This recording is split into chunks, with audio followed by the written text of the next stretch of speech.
When Daniel came home that evening, he already sensed something was wrong. His wife, Emily, wouldn't look him in the eye.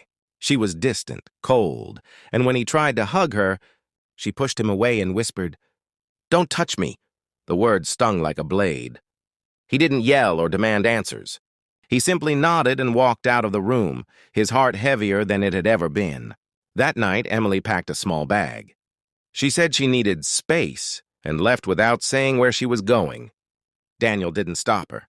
He just stood by the door, watching the love of his life disappear into the night. He didn't sleep. Instead, he sat in the quiet house, thinking of every memory they had built together, and where it had all gone wrong.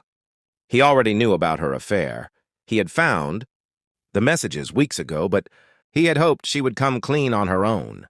Morning light crept through the curtains, painting the empty side of the bed in gold. But Daniel wasn't there. The house was silent.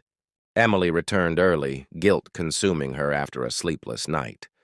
She had realized what she had done, how she had thrown away something precious for a fleeting thrill. She expected Daniel to be angry, maybe even gone. But what she found instead left her trembling. The dining table was neatly set for two. A note lay beside her plate, written in Daniel's calm handwriting.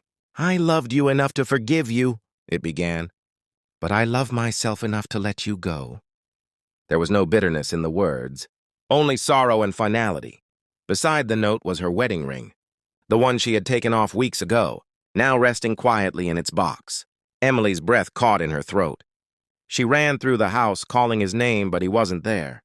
His closet was empty, his toothbrush gone, and on the counter sat an envelope with her name on it. Inside were the signed divorce papers and a message. "You said don't touch you. I'm honoring that now." Tears blurred her vision as she sank to the floor, realizing what she had lost. For the first time, the silence felt unbearable. Every room carried his memory, the coffee mug he used every morning, the half-finished book by his chair, the faint scent of his cologne in the hallway. She thought she could live freely, that the grass was greener elsewhere. But now she saw the truth. Freedom without love is just emptiness. Daniel never looked back. He rebuilt his life quietly, carrying the ache but not the anger. And Emily, left with her regret, learned too late that sometimes the deepest pain isn't losing someone, it's realizing you pushed them away yourself.